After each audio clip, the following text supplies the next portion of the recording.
here we go.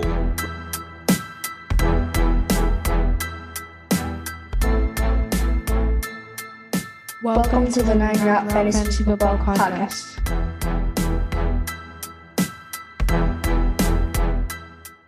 What's up, everybody? Welcome back into the 9 Route Fantasy Football Podcast. Pat and Scott. Week 13 is pretty much in the books. We have one matchup left to go tonight. It is Tampa Bay versus New Orleans. Obviously, everybody's going to have some skin in that game, probably trying to get you over the hump for playoff positioning or draft pick positioning, depending on how your leagues work and all that jazz. And again, we're going to phase out of that and get into week 14 and talk about some waiver wire concepts. And, it was a crazy weekend for injuries. If you were a quarterback and you made it through, was kind of like a horror movie for some people. And again, some owners that were getting down to the end game here to qualify or get a bye week or just make the playoffs by the skin of their teeth, defend a title. Again, we're going to talk about a lot of stuff that happened to some marquee names throughout, but definitely, again, those quarterbacks are at a premium. Going into week 14, folks, we do have 6 teams coming on a bye. We'll talk about that in a minute. First, Pat, how'd you do this week fantasy-wise? How about like our league of record and everything? How'd you do? Oh, you just happened to throw that. How'd you do in our league of we record? based the podcast off of it. So I figured, hey, you know what? Since that's our focal point for points and rankings and such. So, we're NFL.com, full contact fantasy, private league, 12 teams, family mostly, some friends, which we treat like family. And again, I'm just asking just for informational purposes. How'd you do this week? So in that league specifically, I lost to the second worst team in the league. That's brutal. Yeah, I'm so sorry to hear that. That's kind of the way that team has been going for me this week. I beat the worst. I beat the worst team in the league this week. The team that can't score 100 points in a week to save their lives. I just can't. You couldn't score in a strip club, buddy. Let me tell you. I couldn't score in a strip club with a pocket full of hundreds. That league is just brutal, man. It's a shame that we base everything off of that one because we're bum fighting for the first pick. We really are. Now we have to get good so we can qualify. It's like, I want to tank, but now I actually have to play for. Now I'm actually doing waivers. Now I actually care. It's like, it's funny, definitely. Yeah, we do in our league of record. We do a cumulative toilet bowl. So basically what happens is the teams that don't make the playoffs still set their lineups weeks 15 through 18. We do play all the way through week 18. We play a 2-week championship. So the toilet bowl also runs off for all 4 weeks. And then your total points for the non-playoff teams ranks you top to bottom for draft pick next year. So whoever has the most points weeks 15 through 18 gets the number 1 pick in the draft. And so I am looking like I'm going to be drafting 6th this year because unless my team does some kind of miracle turnaround over the next 5 weeks, it's really bad. It's going to be extremely difficult for me to outscore anybody anytime. It's just been terrible. But the good news is in my other, so what I have 8 leagues, technically 9. But the one I don't really count. So in those other 8 leagues, I am headed for the playoffs in 4 of them. So I can't really complain. Our dynasty league that we started last year with some of the other guys in the industry. I'm in first place in that one, but that is one of those total points where you go all the way to the end of the season. So there's no real playoffs for that. You just keep scoring and hope that your record ends up being the best ball Empire League. Yeah. You're crushing, man. Yeah. I should win this week again, meaning no more losses. Basically what it is, it's whoever has the fewest losses as an all play. So basically you rank each week. If you win the league or you have the highest points in the league, you're 11-0 for that week because you didn't lose any games. You won all 11 matchups. And then if you're second, obviously you're 10-1. And that's basically how that works. So each week, if you finish last, you're 0-11. So whoever finishes with the least amount of losses at the end of the season is the winner of that league. And I think right now I have a 5-loss lead, and I believe I should, looking at who's left, I should finish first again this week. So looking pretty good in that one. Got 2 other bye weeks almost locked up. I just need either a win or a loss by somebody else in the next couple of weeks. So I'm feeling pretty good about those other leagues. We make the league that I run, that I've run for 15, 20 years now. It seems like that's our league of record. And I think that's where I'm going to have to concentrate a little bit more. I can't come on this podcast and talk about our league of record and be that bad in it every year. So, and then next year you'll have some draft picks, so you'll be competitive again. So should be a much better year. You won the first year, didn't you? Second year. My brother second won the year, first yeah. year. Yeah, that's where it's don't call to come back, Mike. Yeah. The fantasy savant that he is. Yes. Yeah, and then you won back-to-back titles, and was it 3 out of 4? Yes, stretch. Yeah. Yes, it was. Yes. Yeah, you had a nice stretch there where you were just killing it for quite a few years in a row, and then I think the whole Christian McCaffrey thing with you is kind of like where things started to take a turn. It just seemed like you got a good player in that deal, but it just seems like I got it. with I the got injury, him on the worst time. the luck happened, and you just haven't really been able to recover from that string of events that led you to that, because then you did well and you went for it again. I think not the following year, but the year after, and that one kind of fell apart on you too. So, well, it was, and this is, we talk about trade strategies and stuff like that. Like I'll push all in when I think I have a shot and I want to make that move and stuff like that. And yeah, having McCaffrey the first time around, I dumped my first 7 picks and it didn't quite work out. Okay. Come back, he was injured, but I was able to keep him because of our league rules that, based off injuries that kept him as a keeper. And yeah, the next time around was when I dumped my top, 8 or 9 this past year to someone who's pretty much like the best team in our league this year. You're very welcome. Pun, by the way, you can have that title. But, to get Dalvin Cook. So I looked at my running backs and I have Christian McCaffrey and I have Dalvin Cook. What could possibly go wrong? Injuries. And again, those are the things that, yes, have scarred me for life when it comes to fantasy football. I just, even watching when we talk about it does put you there. But again, you can never plan on that. And I think, you've proven throughout this year that you were not fearful of injuries for different players, including McCaffrey. And it's come back to, benefit you. Myself, I'm just a little suspect on this person or that person coming into our next year. But again, it all remains to be seen. But, definitely I would say that I have to learn to be brave. Don't let those injuries scare you. Some injuries are scary. Don't get me wrong. I mean, like the ones yesterday. Yeah. Yeah.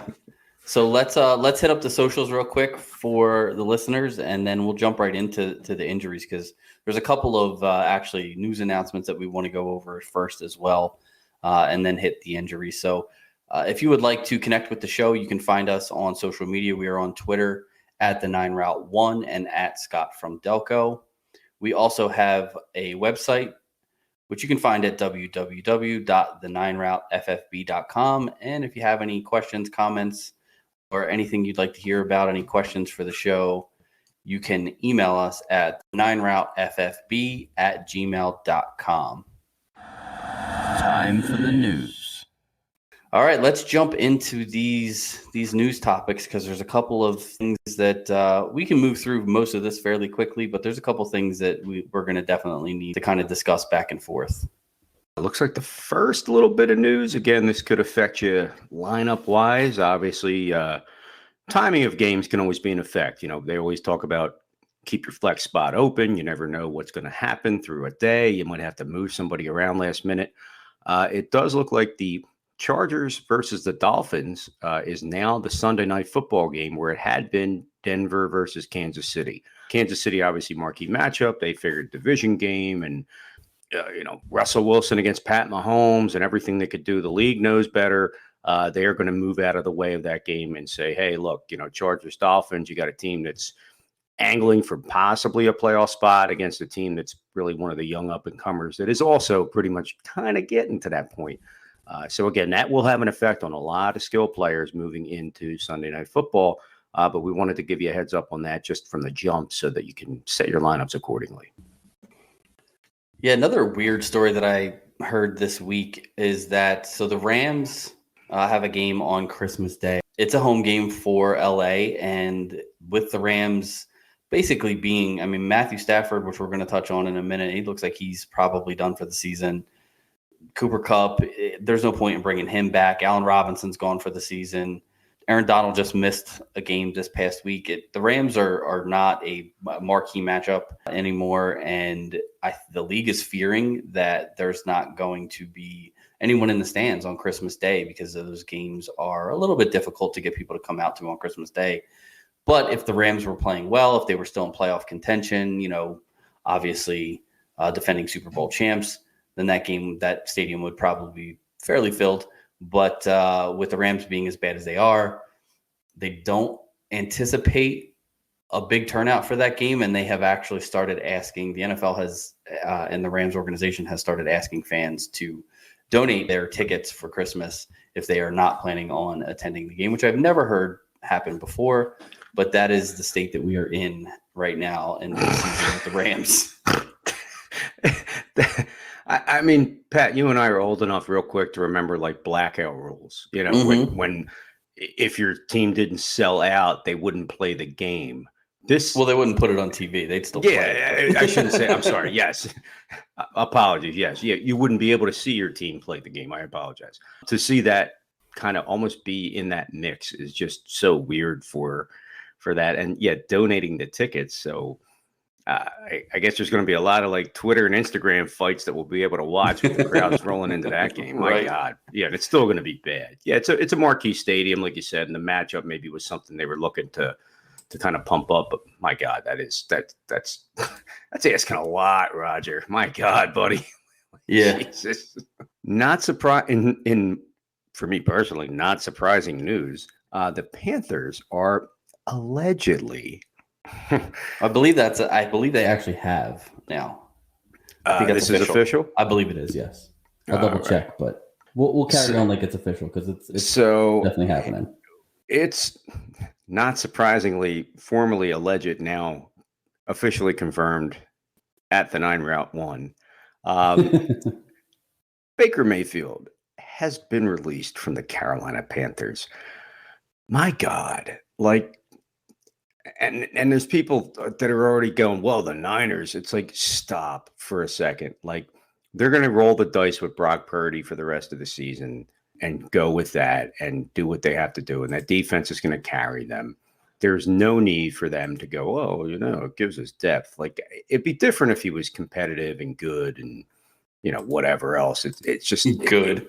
It isn't. People say, oh, playoff game and he won. And they have a good defense. They run the football. That's what Cleveland did.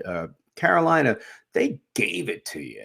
Sam Darnold, they pretty much he was still seeing the ghost from back with the Jets in New England. And then, you turn around, they throw him to the Wolves and get rid of him. He was ineffective for a game or two. And suddenly PJ Walker's your best quarterback. And you're over there going, hey, how you doing? Yeah, hey.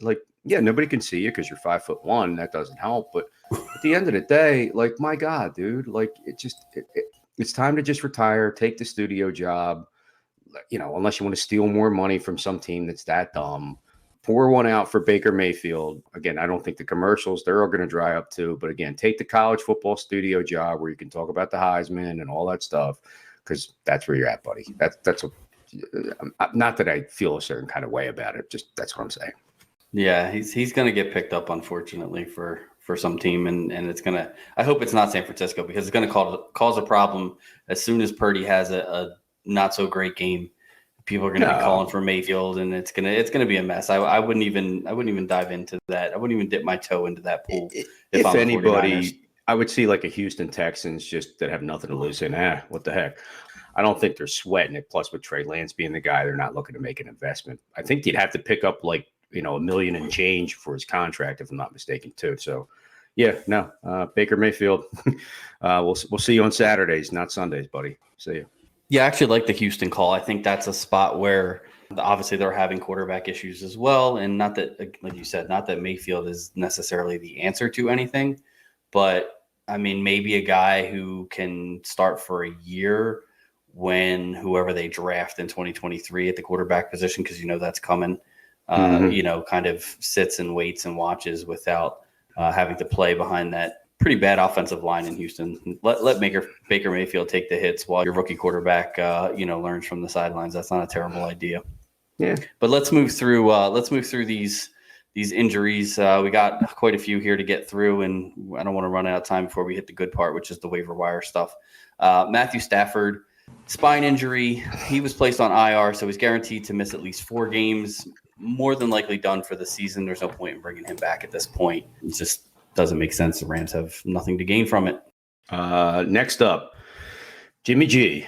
We just were briefly talking about it. He was 2 for 4, 56 yards. He was sacked once and broke his foot. He was taken to the locker room on a cart.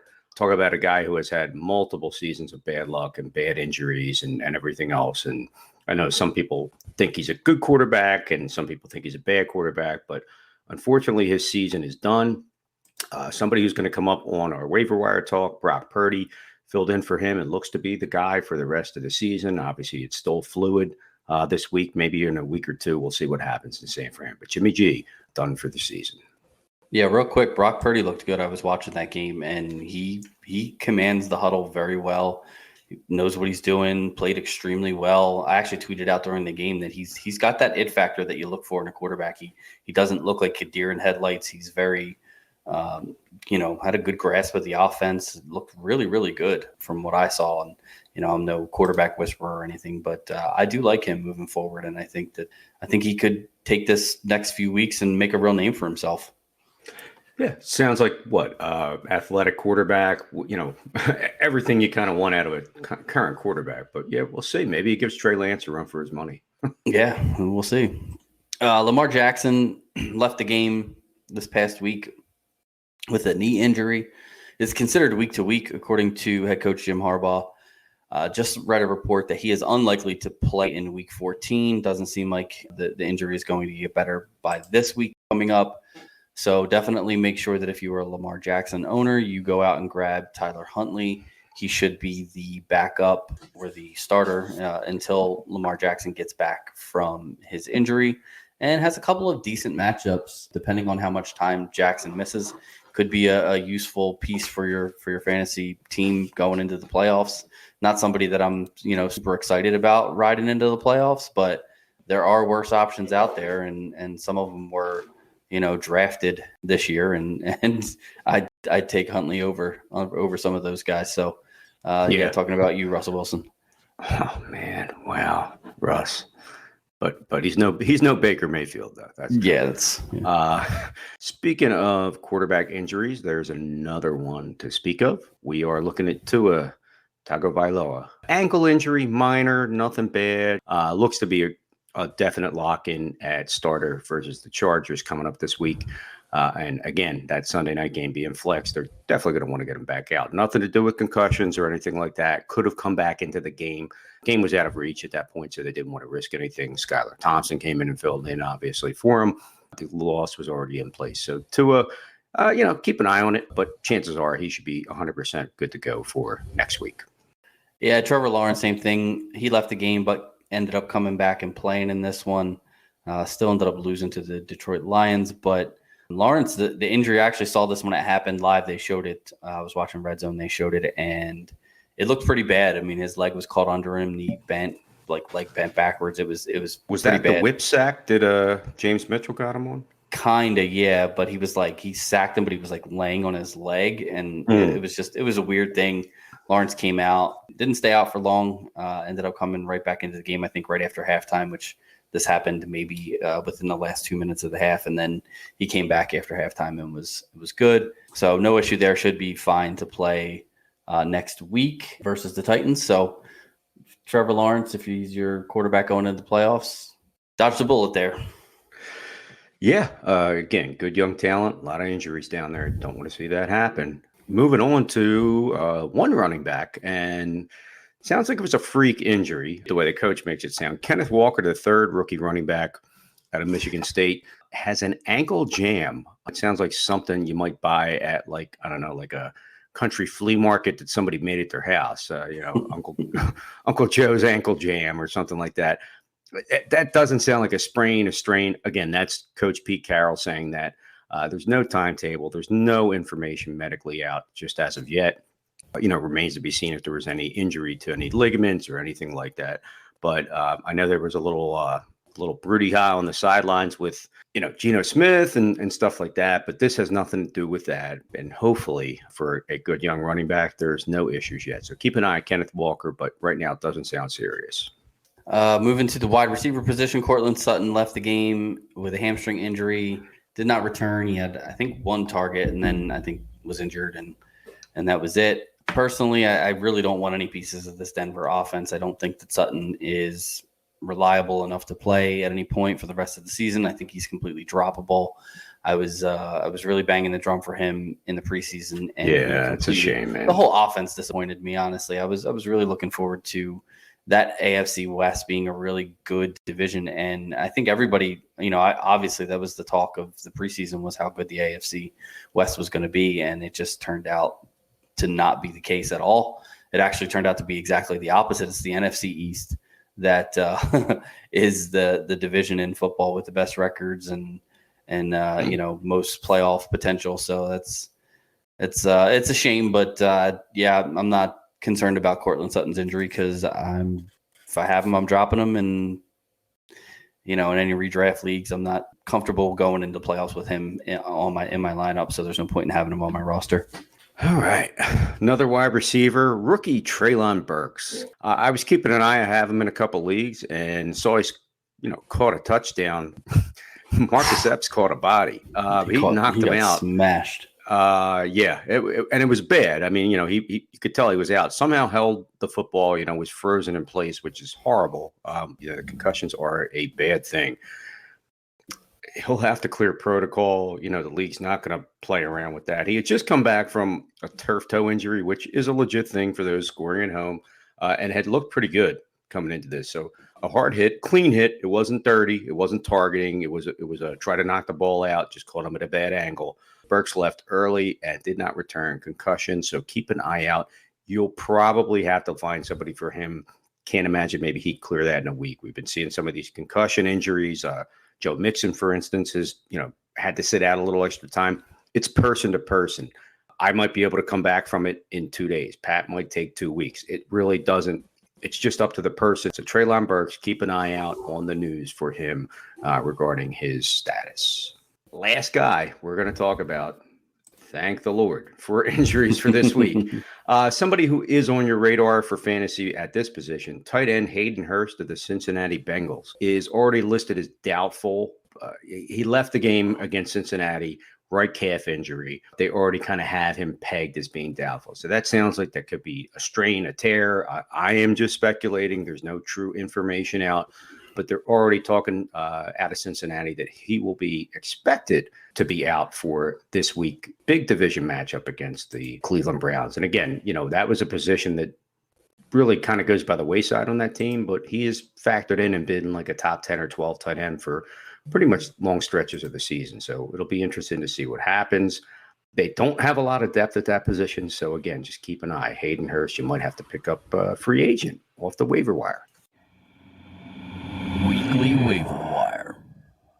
Speaking of waiver wire, let's go ahead and jump right into our waiver wire pickups. The first two, we normally, since we changed our format, we don't really do quarterbacks and tight ends during this portion of it, but just wanted to mention real quick with the injuries that we already mentioned. Brock Purdy, Tyler Huntley, both of those guys are available in pretty much 99% of leagues, which, of course, why wouldn't they be? But definitely go out and grab these guys if you are without a quarterback at this point. Purdy looked pretty good. And Tyler Huntley, I looked at his games last year. He didn't play too bad. He actually had like a 40-point game when he filled in for Lamar Jackson last year. So he's not your run-of-the-mill, I want nothing to do with this guy backup quarterback. He can actually play and he can run, not like Lamar Jackson, obviously, but definitely had 10 or more rushing attempts in all 4 games that he played in last year. So definitely not a slouch by any means. Could definitely put some points up. And I think they get Pittsburgh this week, which is a pretty good matchup for quarterback. So either of these guys could be worth a pickup. Purdy, we don't know about. He could be the second coming of Tom Brady, and nobody knows right now. I mean, you never know. I mean, he was, Mr. Irrelevant, last pick in the draft, but that doesn't mean that the guy can't play. You know what I mean? So Tom Brady was a 7th round pick.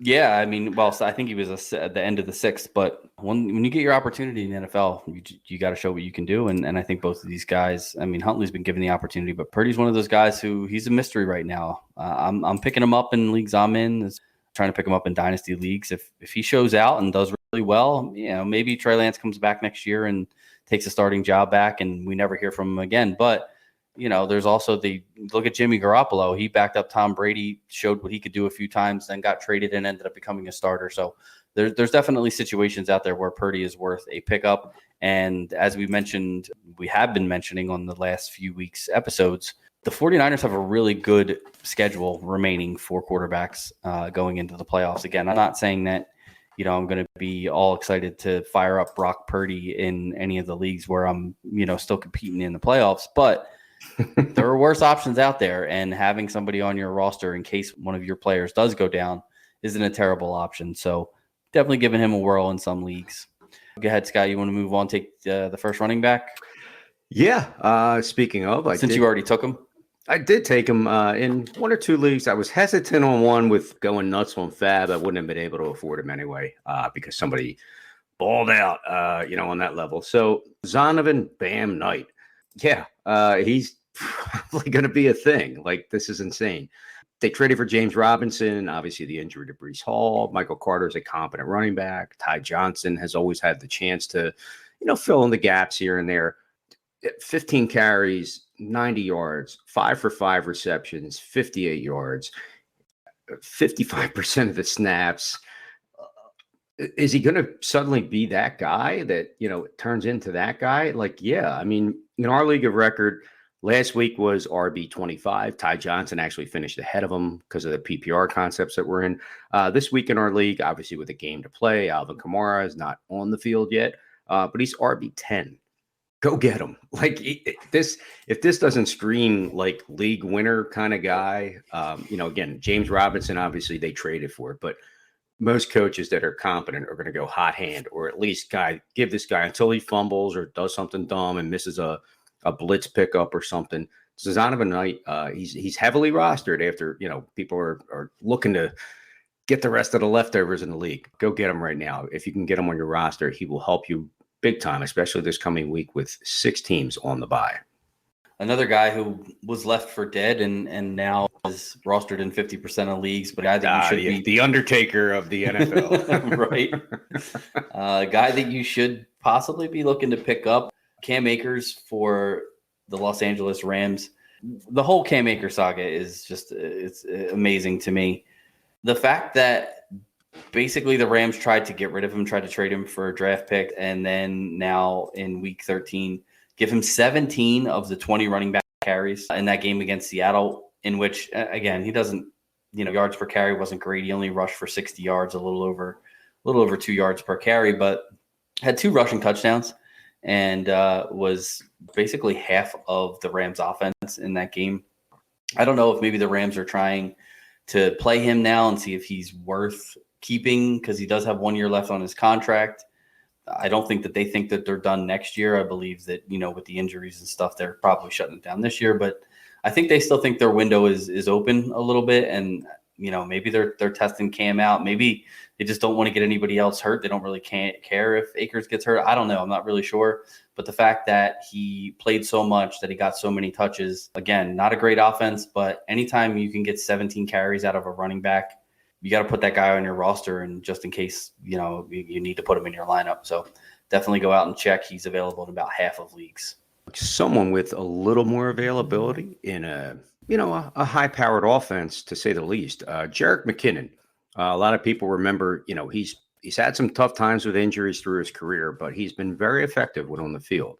Just yesterday, he had 8 carries for 51 yards, 2 catches, on 2 targets for 9 yards, which doesn't sound like a lot, but yes, he did get a touchdown. So obviously, fantasy football wise, that's one of your dreams. It just kind of gives you that double digits off of one play. He's definitely being utilized in that offense. Now, some people may be a little hesitant. You see Isaiah Pacheco, you see, obviously Melvin Gordon's on the roster, albeit, not a factor anytime soon that we know of. But Jerick McKinnon's a guy who, again, on a week like this coming up where, you're going to be without a Cordarrelle Patterson, a David Montgomery, Aaron Jones, and A.J. Dillon. You're going to be without Jonathan Taylor. You're going to be without Alvin Kamara. You're going to be without Antonio Gibson and Brian Robinson. Go pick him up. He's a guy you could plug in right now, and he has the potential to be a solid RB2, a very dominant flex for your team. Again, RB1 remains to be seen just the way that offense runs. He's only rostered in about 25% of leagues, and he's got some good matchups coming up. Week 15 against Houston, Week 16 against Seattle, that are very suspect against the running back position. Again, he's a guy that could just become a hot hand and get you over the hump in those playoff matchups, but definitely worth a spot on your roster going into Week 14. Yeah, if you play in these deeper leagues, I know our dynasty leagues are pretty deep. We start, I think, 10 or 11 players. So you couple double flex and 3 wide receivers, 2 flex, like stuff like that. You could definitely use running backs like Jerick McKinnon. Another running back that looks like he's starting to take a little bit bigger chunk of the offense, James Cook with the Buffalo Bills. They played on Thursday night, and he had 14 carries for 64 yards, caught 6 passes on 6 targets for another 41 yards. It was his first 100-yard game of his young NFL career, and he actually out-touched Devin Singletary for the first time this season, 20-13. So, again, this isn't necessarily like the game where James Cook took over the backfield, but it could be. The Bills, for whatever reason, just don't seem like they ever want to fully commit to Devin Singletary as their only starting running back and not give other guys. They even mixed in Nyheim Hines a little bit on Thursday night. They've given Zach Moss opportunities. Singletary always seems to come out on top, but with the draft capital they spent on Cook, go out and stash him on your bench and just see what he gives you. If he starts to play more snaps than Singletary and out touches him again next week, then you might have a little bit of a changing of the guard coming here, and Cook may be the running back from Buffalo that you want to roster going into the end of the season here. Yeah, no, I don't disagree. It's something they're going to look to bring him on. At the same time, it was a Thursday night game, so they may have been given a little bit of a break to Singletary. But no, Pat, you're 100% correct. He shouldn't be a free agent in any leagues based off of his pedigree. If Singletary gets injured, I mean, here's your next guy up. Right, he's a starting running back for one of the best offenses in the league. Like if he's not. If you have Singletary and you don't roster James Cook and he's available, you need to go get him right now because, like we talked about last week with handcuffing your running backs, James Cook is the perfect running back who may not be anything with Singletary in the lineup, but if Singletary were to get hurt, he immediately becomes a top 15 running back every week that you can put into your lineup and could potentially win you a league. Like these are the kind of guys that you need to go out and get now that your playoffs are starting, rather than these guys who are going to sit on your bench and not do anything. Like, I've got Gus Edwards in a couple of leagues who I'm just scared to death to play. Oh, don't miss the bus, Gus. Come on. There's guys that just are not worth.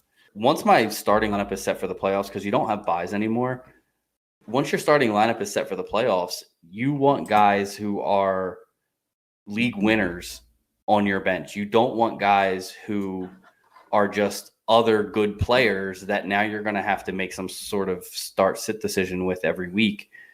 James Cook is just that type of player. Go out and get him on your lineup now. Like, don't hesitate. Even if you have to make room, do it. I'm not saying Singletary is going to get hurt, but we already saw that there's an opportunity here for Cook to at least split the backfield, if nothing else. Another running back we're going to talk about real quick is Kenyon Drake, the Baltimore Ravens. Close to like 35-40% rostered. He's a player that's going to be interesting. Obviously, a lot of players in that offense will without Lamar Jackson, who is the RB1 and the focal point of the offense. With Tyler Huntley being that guy, it's going to be interesting. He does have the ability to take off, not quite like Lamar. I know we talked about that, but Kenyon Drake is, pound for pound right now, the healthiest and the concept of an RB1 for that team. I mean, and he kind of has been, like you said, Gus Edwards, you're still suspect. You're waiting for maybe those creaky knees and stuff to kind of kick in. He only had 12 yards on 6 carries, averaged 2 yards a carry. Kenyon Drake, different story. 7 carries, 29 yards. And again, they didn't go to the running back as much. Tyler Huntley kind of picked up that poor man's Lamar role. Now, what Kenyon Drake can give you is, plays out of the backfield, catching the ball. 2 receptions on 3 targets, 17 yards. That's 8.5 a carry. If they start to be a little more like a pro style offense on that level with Huntley in there, he's definitely a player that you want to have on your roster. And again, arguably, technically the healthiest running back on a team is what you almost want to consider an RB1. So I would think Kenyon Drake has the potential to be a flex for some people going into this week as well. Yeah, another guy who you're going to want to pick up just due to injury is DJ Dallas from the Seattle Seahawks. He is basically rostered nowhere, so he should be available. Unless you're in like a deep bench dynasty league like some of the ones we play in, your standard redraft leagues, he should be available. Again, if you are the Kenneth Walker owner, you need to go out and get DJ Dallas, and you need to keep him on your bench for the rest of the season. Hopefully this injury with Walker is not major, but if he misses any significant time, DJ Dallas is going to pick up the majority of the carries. Now, the backfield will be a little bit more split between Dallas and Travis Homer. Should he get healthy, he was also out last week, but I think that was just a 1 week thing. He had an illness or something like that kept him out of that game. But DJ Dallas is going to be, the guy getting the majority of the carry. So again, throw these guys on your bench. Don't waste your bench spots with running backs and wide receivers that are not going to play for you in the playoffs. Use those bench spots for insurance running backs like the DJ Dallas and James Cook. Moving on to wide receivers. What if I told you had the potential to pick up a top 50, a top 45, actually in our league of record, wide receiver 44 coming into this week, and have them there for, fantasy football playoffs and potential matchup busters that's going to help you take things to another level. Donovan Peoples-Jones. Now, again, a lot of leagues, people have picked up on it. He's closing in on 50% rostered, but that leaves a lot out there for, the ability to pick him up. Just did, his usual thing, another double-digit game. 8 of his 11 games this year have been in double digits. If you want to compare him to a wide receiver that everybody drafted as probably a top 10, Deontay Johnson, he's actually a safer guy. He's got a higher floor.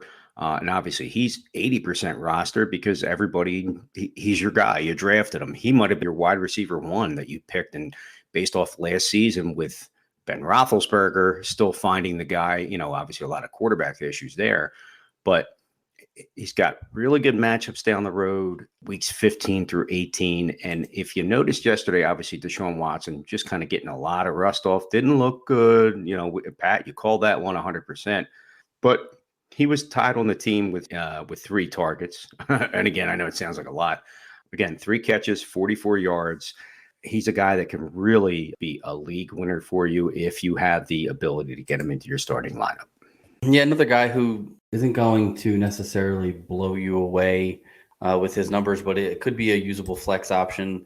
I think the rest of these guys, the wide receivers are going to talk about, we've talked about before. So again, we're not going to belabor all of this stuff, but Paris Campbell's still out there. He's rostered in about 35% of leagues. Like I said, he's still a usable flex option as long as Matt Ryan is still at quarterback, which as long as Jeff Saturday remains the interim head coach, I believe Matt Ryan will stay at the QB position for the Colts. We're going to round this out kind of quick. We got Van Jefferson still available in some leagues. Didn't have a great game, obviously, against Seattle. Nobody on that team did.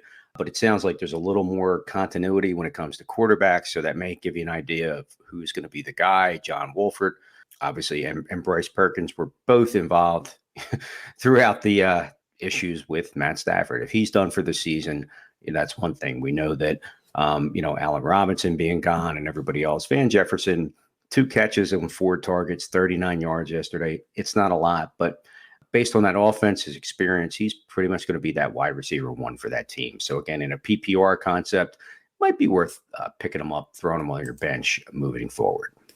Yeah, another guy that we've talked about numerous times before, Darius Slayton's the New York Giants, still only rostered in about 38% of leagues. He's now had 6 straight double-digit games, 25% or more target share in the last 4 weeks, and he has 2 really good matchups in Week 15 and 16.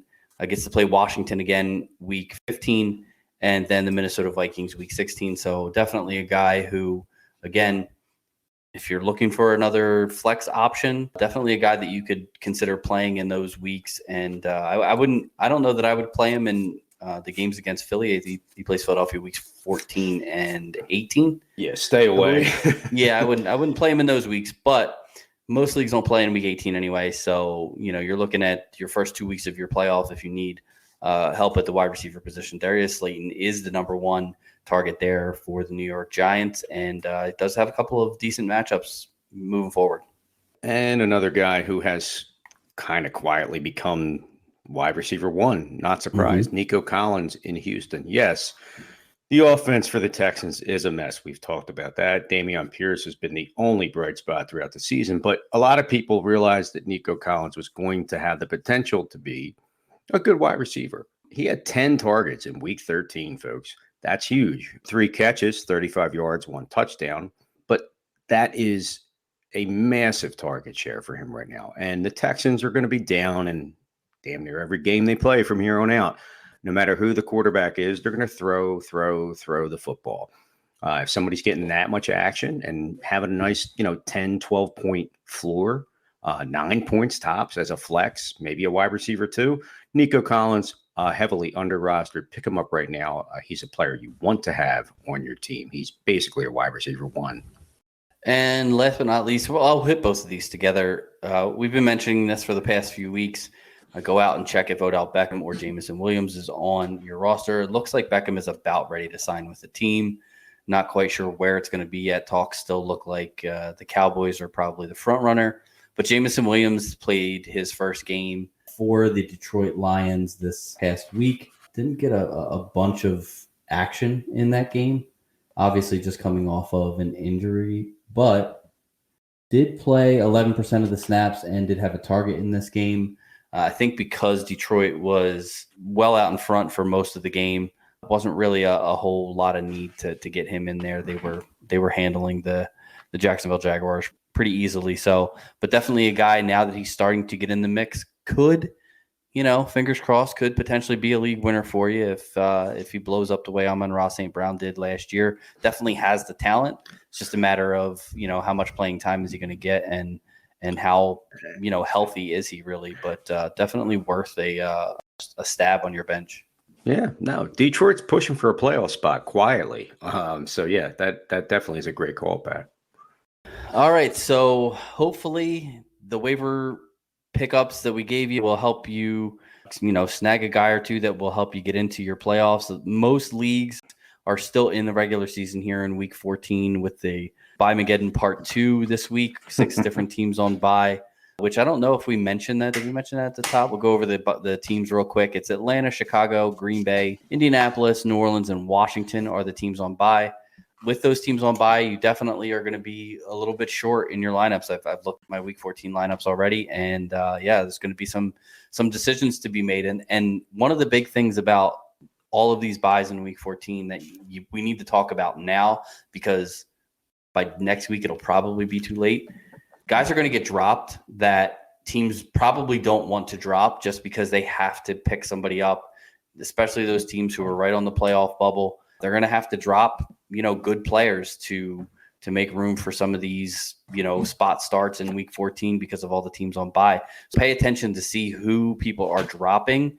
And don't forget that after your waivers clear, depending on the way your league works, you either get it's like first come, first serve, where you can just pick up whoever is available. Or like in our league of record, those players will go into another waiver period. That's another 2 days, allowing potential fantasy managers to go in and pick up those players off of waivers as well. So remember that waivers in some leagues run twice, But if not, you can pick up the dropped players in some leagues immediately. So make sure that you go out and do that. Pay attention to who's being dropped, because I know I'm already looking at 2 of my leagues where I'm facing pretty tough decisions on who I need to pick up for this week, and then who I'm going to have to drop in order to do that. So definitely some guys I don't want to drop that I'm going to have to, but make sure that you check that out and pay attention to who gets dropped in your league as well.